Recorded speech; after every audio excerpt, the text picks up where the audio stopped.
Three, two, one. Take command coming your way after a Commanders loss at the Green Bay Packers at Lambeau Field tonight. Logan's got post-game responsibilities in Green Bay, and then he's jumping on the plane with the team to fly back late tonight. So I'm joined on Take Command by one of his former teammates, one of my good buddies for many, many years, and the head coach of the undefeated 2-0 Stonebridge Bulldogs. We got Kedric Golston, one of the longest tenured Redskins of the 2000s when he was playing on Take Command. Ked, what's up, man? How are you? I'm doing good, Grant. How about yourself? I'm doing well. So final score 27-18, probably not indicative of this game. This felt a little bit like a butt whooping to me in the sense that Washington, they were just a step behind kind of in every way, it felt like. The Packers offense had a lot of running room and were able to make plays and things came fairly easily. Flip side for the Commanders, when they had the football, nothing came easily, and it was a poor night for a lot of guys. What did you see between these two teams that were both considered among the elites in the NFC?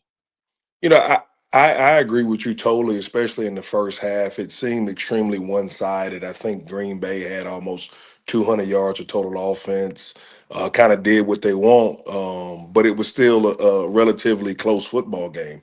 The scoreboard didn't indicate that the game was so lopsided as it was. So, I don't think it's all negative. I liked kind of the poise of what I saw out of the Commanders. They didn't really, there was points in that game where it really could have got out of hand. The offense seemed to kind of stay on course, try to stay on time, and they didn't try to do things that I thought was kind of out of their personality. But I think Green Bay just, a short week, two home games for them. I thought Green Bay was ready to play, and hats off to them. But it's still early in the football season. This team hasn't played a lot together. We know that because of the preseason, and Terry's still trying to get up to speed. Yeah, I don't want to make excuses, right? Because this is going to be one of those conversations where I think you just got to call it what it is. Like, this was fairly ugly at times, and it was a bad loss, and they got to go back to the drawing board. That said, one of the things on paper that I did not love is short week Thursday night football against a really good team. It's just a bad collection of things. You're going on the road. You're turning this around really quickly to Thursday night. You're playing in a hostile environment, and you're playing maybe the best team in the NFC, not the Philadelphia Eagles. Like, all of that does not bode very well. Now, that having been said, you still got to find a way to show a little better than they did early in this game. Let's start with the offense. Jaden Daniels, early, again, was not overly sharp throwing the football. He missed on several throws. There was one specific throw that stands out to me where he had Ja'Cory Krosky-Merritt kind of on a check down or a dump down, and he missed him like hot and hard and nowhere near him. It just throws that he didn't really miss to that extent last year. And it's one throw. It's not the end of the world. But we saw, a tick off last week. Then early in this game, not quite sharp. It seems to me like we can blame it on a lot of things. If it's 0 throws in the preseason, or maybe it's just a small sample through 2 games through less than a calendar week. But he has not been at the same level with his accuracy early as he was last year, I would say. Yeah, but I also, you kind of got to give some credit to Green Bay's defense. You know what I mean? Obviously, they were doing some things that made him hesitate with the ball. He looked a little unsure at times. And so hats off to them, and they was able to, disrupt him, move him off his spot, not allow him to get comfortable with rushing 4. Obviously, we know about Parsons, who had a really good game for them, but that defensive line really affected the passing game, and you could tell based off of just Jaden going through his progressions that he wasn't really settled in the pocket and wasn't comfortable. And when he tried to run, where to extend drives and to create, to give the offense more opportunities, they did a good job of rallying to him. You mentioned Micah Parsons. On the stat sheet, it'll say 2 tackles and 1 half sack. I mean, that does not begin to tell the story. I can't wait to see some of the pass rush win rate numbers and the pressures generated via NGS and PFF in some of these places. But he hit Jaden Daniels, according to the NFL stats, 3 times in this game. I would have taken the over on that. He just felt like, to me, it was a loud performance. He lived in the backfield. He beat Josh Connerly pretty badly on a hold that turned into a sack at one point. But he consistently won at the line of scrimmage, whether they brought him and looped him around on Allegretti, whether they got him one-on-one with Connerly. He seemed to kind of have his way in this game. Yeah, I mean, He's obviously a luxury piece for that defense. We know what he's been in the NFL, and they moved him around. I mean, he hit Jaden 3 times. I believe he had at least 2 or 3 holding calls, and he was disruptive, and that's why they got him over there. So hats off to them. Washington's offensive line did not look good tonight. You know what I mean? And Green Bay's defensive line applied the pressure that they needed to apply. That being said, with coming off an NFC championship game last year, I do have confidence that Washington will correct these issues. And they faced a good unit tonight, and didn't work out the way that they thought it would. Kedric Golston in for Logan Paulsen on Take Command. I'm Grant Paulsen with you after a 27-18 Packers win at Lambeau Field over the Commanders. To drill down a little bit on the O-line, I really was impressed and loved what I saw from them against the Giants, and that is a big boy front. Like, they draft Abdul Carter at the top of the board to go with Brian Burns, who had almost 70 pressures last year. Dexter Lawrence is one of the best D tackles at your position you played in the entire National Football League. They've still got Kayvon Thibodeau, who made a couple of plays. And so to deal with that group the way they did was so encouraging. You're right. It felt like a regressive kind of performance in some ways. Explain to fans how it can happen, whether it's just a matchup thing or how we get to a point where it looked so good Sunday and you fast forward 5 days later and it can look like this tonight, because it's one thing to just say, oh, the Packers are a lot better team than the Giants. Well, no kidding. But the defensive front, as good as Green Bay's is, and it's awesome, there's no doubt about it, it's not like the Giants don't have a really good one either. And it seemed like Washington just had a better plan and better success against them. Well, I think if you look at Green Bay's offense and how they were able to move the ball and the lack of offensive plays that Washington had in the first half, going back to the New York Giants game, Washington was in control of that game from the kickoff to when the game was over, right? And so there was never a moment where they seemed stressed because they always had the game under control. This was a little bit differently. I mean, we can say we want to say we're dealing with human beings, and I think Green Bay had run some like 20 something offensive plays, and Washington had run 6 offensive plays. So obviously there was some angst there of just getting to an offensive rhythm that we didn't see for pretty much all night until kind of the one drive late in the fourth quarter when they went tempo. So matchups are matchups. I mean, on paper, the New York Giants have a really successful, productive defensive line, but they didn't show that last Sunday.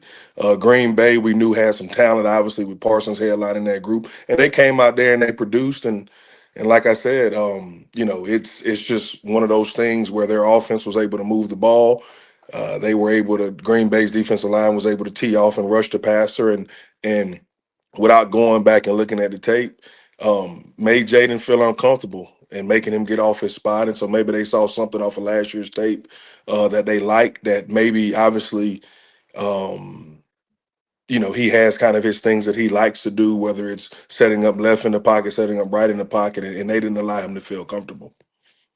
Yeah, you look at the passing game for Washington, just to go back for a second. In the end, with some garbage time, late second half stuff, Daniels ends up with 200 passing yards and 2 touchdowns. Ertz ends up having a statistical strong game with 64 yards and a touchdown. But they couldn't really get Debo going untracked in this game. And if you go back to week 1, he was the focal point of the offense, right? 7 targets, 7 catches, 77 yards. He ends up with 7 grabs for 44, had an impressive touchdown catch on a 12-yarder where he stayed up and got over the goal line. Like, he's a scratcher and claw, or he's going to fight. He had a great kick return. But whether it's him or someone will say tomorrow, oh, they got to get more out of Terry, 5 catches, 48 yards. I think you hit on something. They just weren't on the field enough for so much of this game. When you go 3 and out, long drive, 3 and out, long drive, like, you're into the second quarter, basically. You've run 6 plays.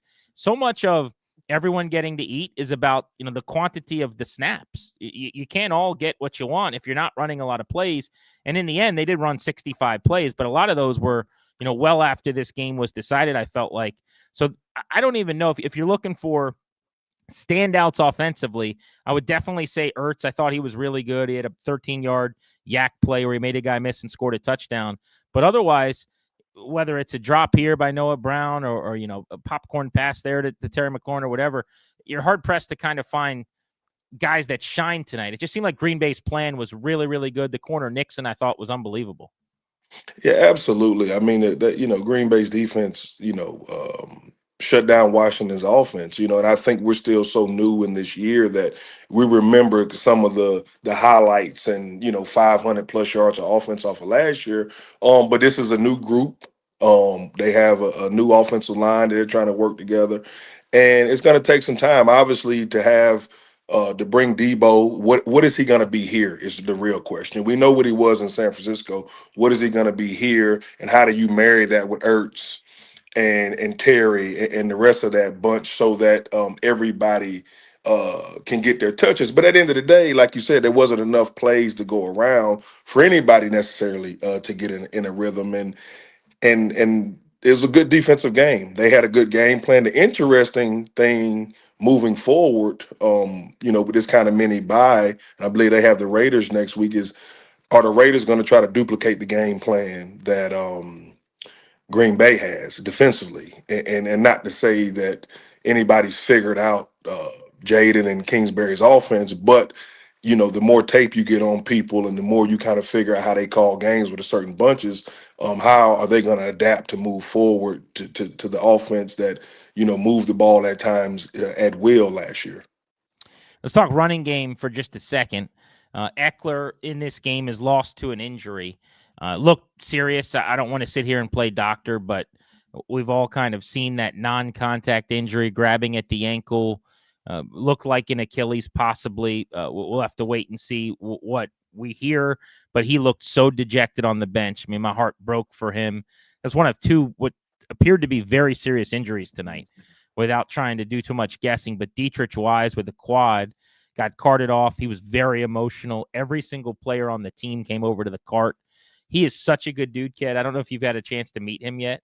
I love him. It kind of like you when you were such a pro and good with the media, and I had great rapport with you. Like I even Sunday, matter of fact, after the Giants game, I told him in the locker room after I talked to him, I said, I just love how you're so refreshing. I'm like, you're such a pro, man. Like I really enjoy getting to talk to you. And anyway, it just so sad. Like both of those guys, before we move on, we could talk about those injuries, but Wise was brought in here to be a run stuffer, to provide size, to help them get better against the run. They obviously got worse in this game after he got hurt. And then with Eckler, what an invaluable piece on offense. He's their pass catcher. He's their 2 and 4 minute back. He's their pass protector, by the way. They don't really have a guy that shines in that area other than maybe McNichols. So he'll now become the Eckler in this offense, I guess, for the foreseeable future. But those feel like two massive losses before we really know the timeline. It would seem like both of them are at least going to be injuries that last beyond a few games.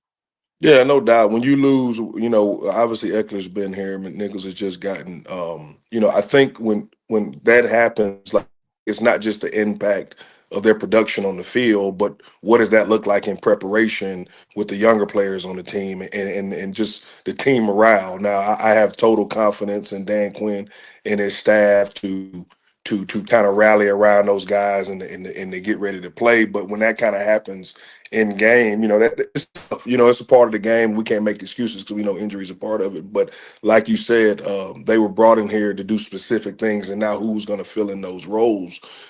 When you plan all off season to have a certain guys do certain things, and now those guys hopefully it looks like might be out for an extended period of time.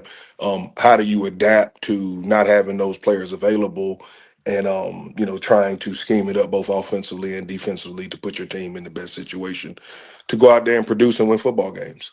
Yeah, Dietrich Wise comes in from New England, only team he'd ever played for with the Patriots, former Super Bowl champion, just an immediate leader. I just think you could tell when a guy gets hurt like that and is on the cart and his teammates all gather around him and are basically, fighting with each other to get to the cart first. Like that is everything you need to know about a guy. As he left the field and Bobby Wagner shouting at him, we got you, we got you. That was sad. That was hard to watch. But Dietrich Wise, Austin Eckler, both suffering what seemed to be pretty serious injuries. But speaking of Eckler, I bring him up initially to say the running game, overall, it was 15. Take Jaden Daniels out of it. Let's just say 12 carries for running backs for 34 yards, which is sub 3 per pop. Ja'Cory Cross-Merritt was more effective, over 4 per carry, 4 for 17.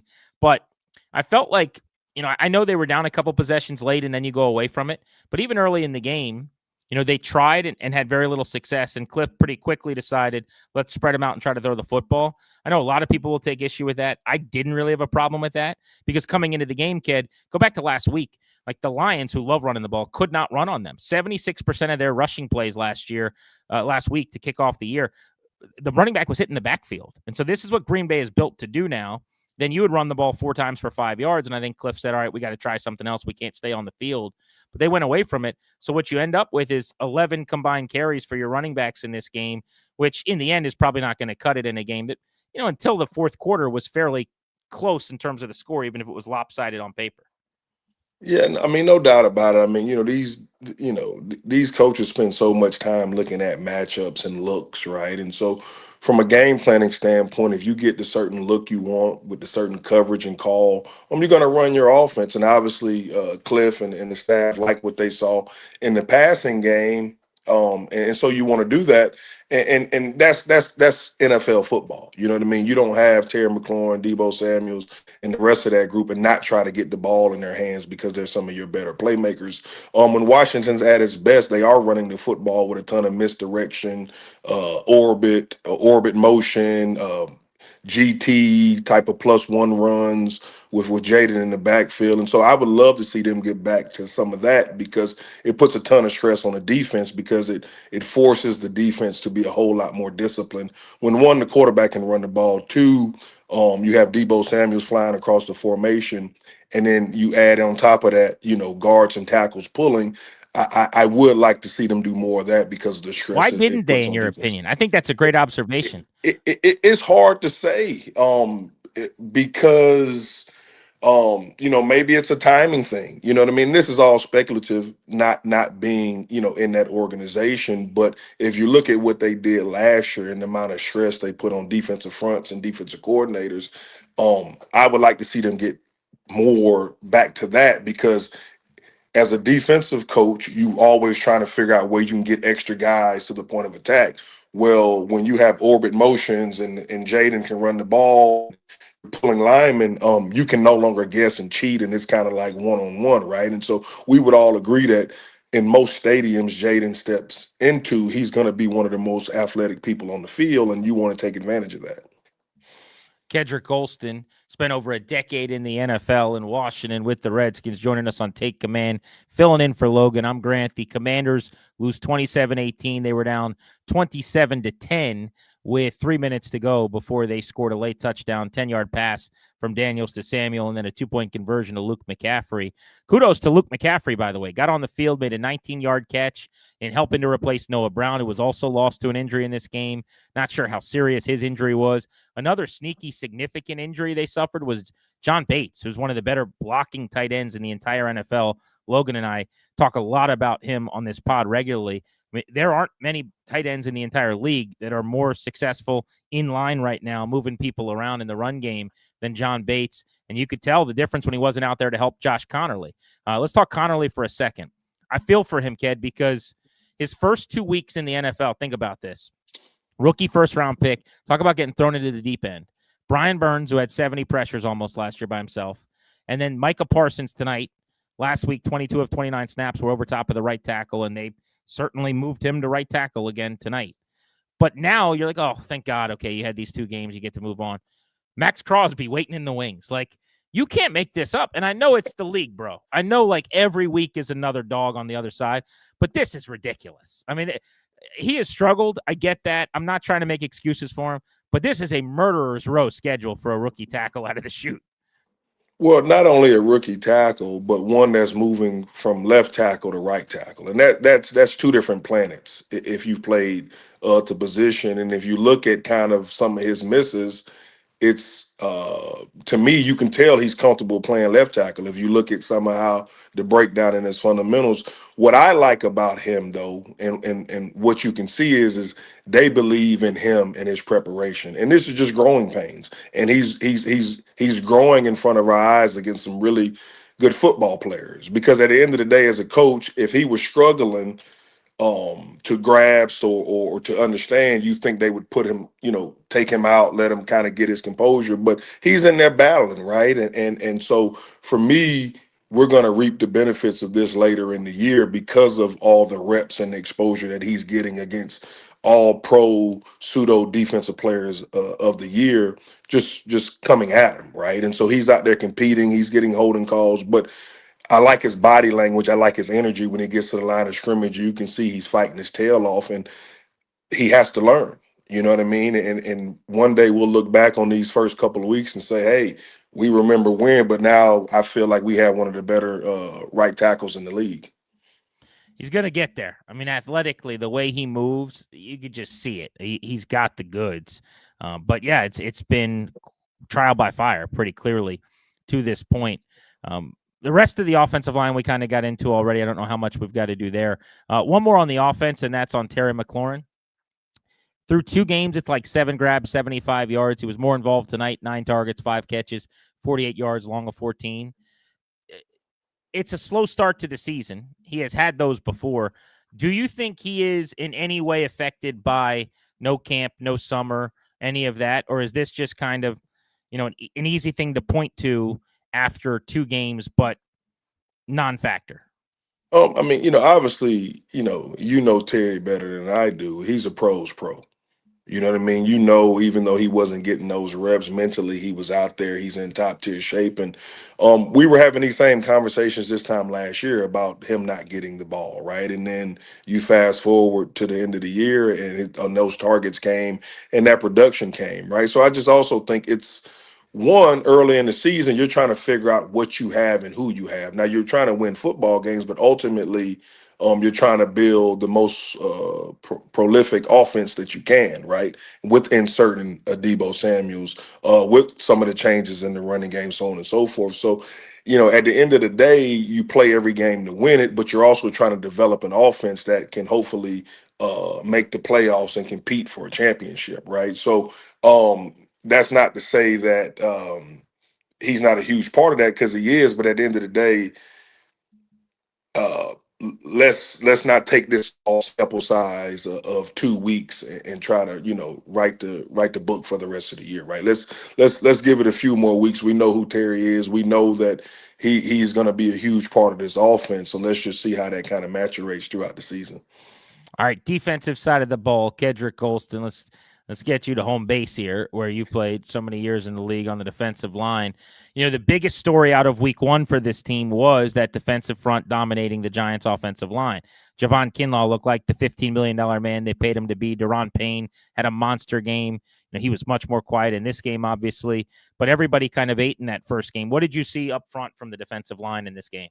I saw some flashes of what we saw last week. I thought LaFleur and Love just had a really good scheme to kind of eliminate them. You look at a lot of the throws, it was on time. You know what I mean? And sometimes they max protect, and the defensive line get the pass rush that we're accustomed to, and that's what those guys are paid to do. And that system is built around. But I would think those guys know that they can be better, will be better, and it was just unfortunate that, early on I thought they competed. I thought they were tackling well.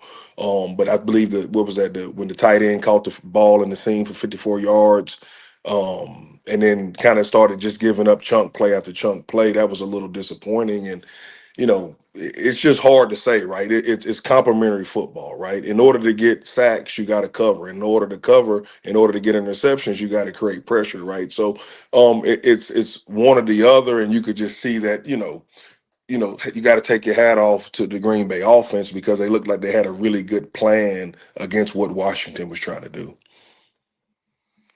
Second level, Frankie Louvu was so good last year. It's been outstanding. I've noticed he's missed a handful of tackles in the early going of the season.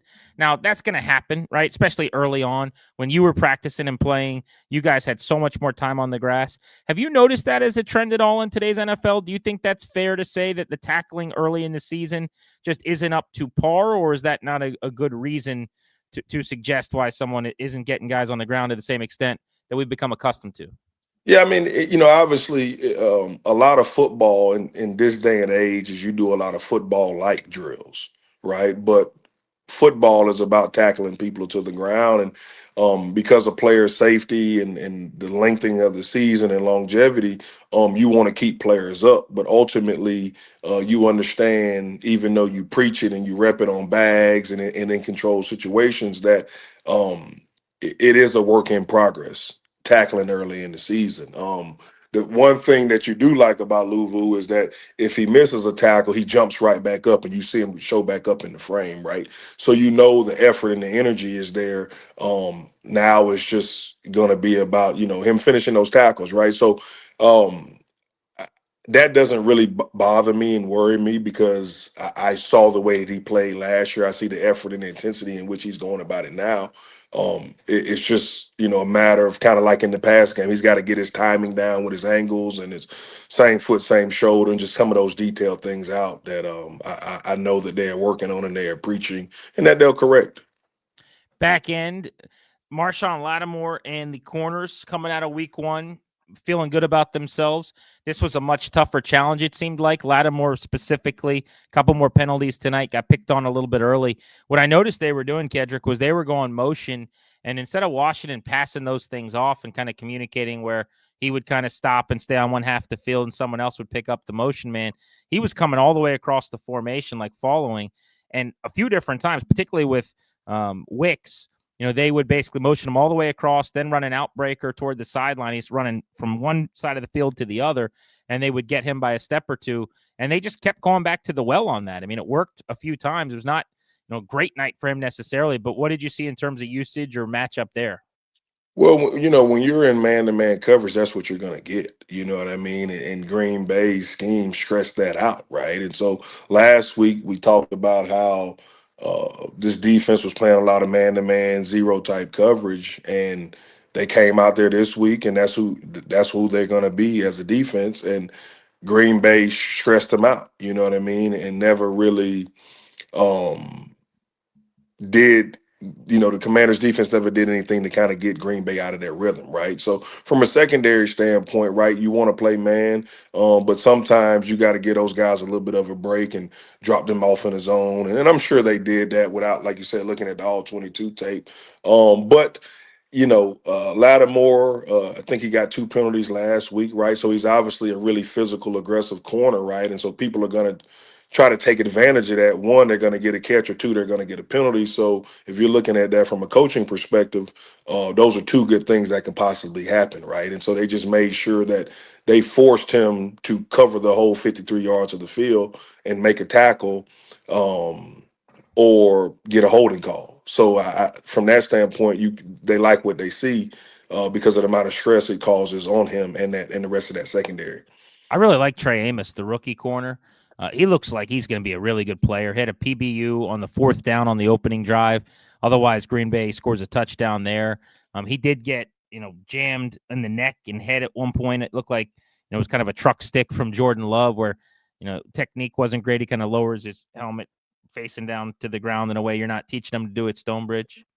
Well, I'm glad you brought that up, right? Yeah. Because quarterbacks, for more times than not, are off limits, especially when they start running to the sideline, right? And so what are you really supposed to do? Because we've seen flag after flag when you physically That's hit a a good point. quarterback out of the pocket, right? So it's natural. If you just go back, it's natural for a defender to kind of let up with the expectation that a quarterback is going to run out of the pocket, especially in that situation, right? So I just think it's one of those things where they put a ton of stress on the defenders it's such a small margin that they give them to be correct, that I think you're going to start seeing this more and more and more, and they try to put in rules to make it seem fair, but it's really not. For all intents and purposes, every other quarterback runs out of bounds because when you really start to hit them, obviously the league wants to protect quarterbacks because they're the faces of the leagues and the faces of the franchise. But at the same token, what is that guy supposed to do in that split second? He's not expecting that quarterback to lower his shoulder and run him over. Yeah, it's a really good point, and I don't know how DBs do it. at this point in the league. Between that, with the quarterbacks, like if you shove them at the sideline, you're getting a flag. But if you don't, they tuck it upfield and get another 3 yards. They take advantage of that. Same with sliding and not sliding. You see these guys. Who was it? Was it Baker Mayfield who perfected this and has talked about it? But like the fake slide where you're about to go down, and you kind of stutter step, and then everyone lets up, but then you keep running. I mean, they're definitely basically taking advantage of what they're afforded as protected players. And that might have been an example. I didn't even consider it in real time, but I think you're probably right. That could be an example of if that's another player, he's coming up and walloping him. Instead, he's just kind of flat-footed, laying back, and then Jordan Love delivers the boom. But I thought overall, Amos, again, had some really good reps. He had a PBU in the middle of the field as well. That was impressive. Defensively, though, to me, the theme was a week after, I say a week 2, but really a few days after getting more pressures against the Giants than they had in any game last year and not having to rush more than 4. They rushed more than 4 on only 29% of snaps against the Giants, and yet they got pressure on Russell Wilson on 42% of dropbacks. So they were able to plenty of times just rush 4 and get home. I just didn't think there was enough harassment of Jordan Love. I don't know what you thought about that, but Dorrance Armstrong's 1 sack was a nice play by him, but it was kind of Love got beat. He came free, and he dropped 13 yards behind the line of scrimmage and got 2-hand touched on the ground. And then there was the one play where they disguised some coverage and fooled him, and he had to pull the ball down and kind of pat the football.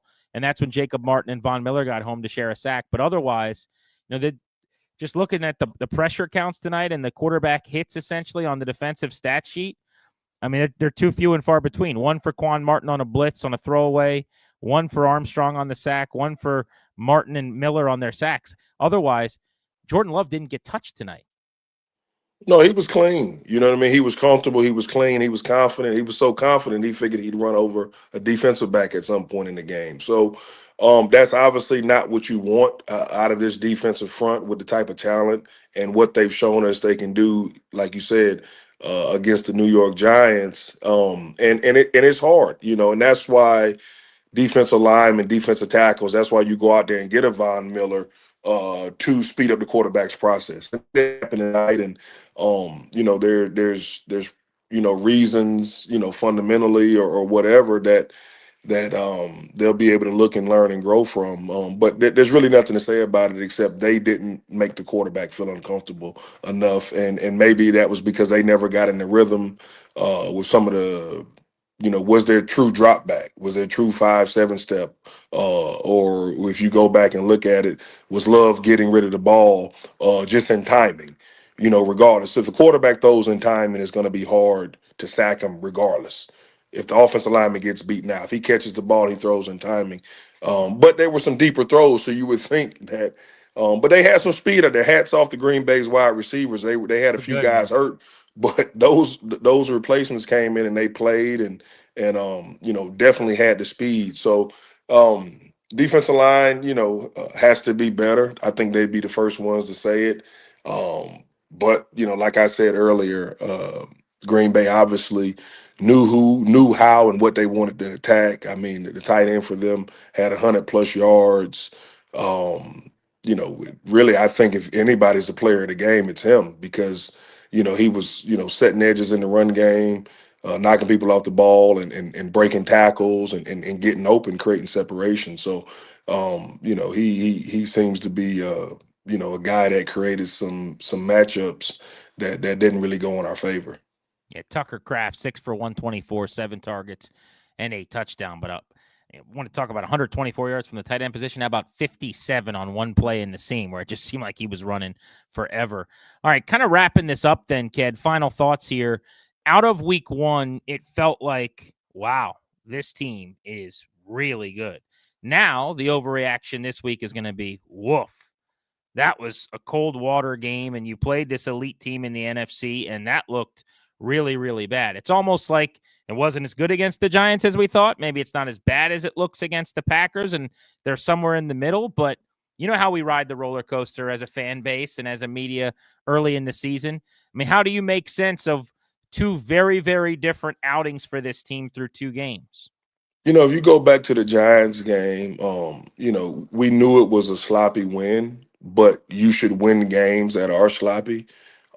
This one, Green Bay never really opened the door to that. I thought Washington If you they had their moments to kind of get it to a possession. Green Bay did a good job on the fourth down stop. There we missed a field goal. Uh, I believe what was that right before halftime. So they never really got that shot to kind of get it into a one possession game. And this time last year when they lost to Tampa Bay, everybody was like, "Oh, here we go again." Uh, all the stuff was said, and little did we know we had a team that would compete for the NFC Championship game, right? So there's still a lot of learning, there's still a lot of growing that the players are going to do, that the coaches are going to do, that this team is going to do. So it's never as good as you think it is, and it's never as bad as you think it is. So the good thing now is they have a few extra days of rest until Vegas comes into town, and we'll line it back up and kind of see what they do from there. But I think my confidence is that the people that are running this organization, the people that are coaching these players, and these players have proven that they will right ships and that they have a plan that they can go out there and execute. They got to get healthy here, and they got a mini bye to do it. But Noah Brown with the groin, Jonathan Jones with a hamstring, John Bates with the groin seem like the injuries worth monitoring, where maybe guys could come back sooner. Obviously, we'll get more word on Dietrich Wise with the quad, and then Austin Eckler, presumably with an Achilles or some type of lower leg issue. It seemed like, pretty significant injury to him. So those are the real bummers, and those are the bigger, more long-lasting losses. But the final score, 27-18 from Lambeau Field. The Packers beat the Commanders, and Washington's offense, through 2 games now, still trying to find its stride defensively. They have some cold water poured on them after what was just a suffocating effort against the Giants. Big thanks to Kedric Golston hanging out tonight in for Logan Paulsen. I'm Grant Paulsen for Take Command. We'll be back at it with Logan's film breakdown after he goes over all the tape a little bit later in the week. Thanks for watching on the 106.7 The Fan and Team 980 YouTubes. Of course, you download, subscribe, rate, review the pod, listen wherever you get your audio. We're back in just a couple of days.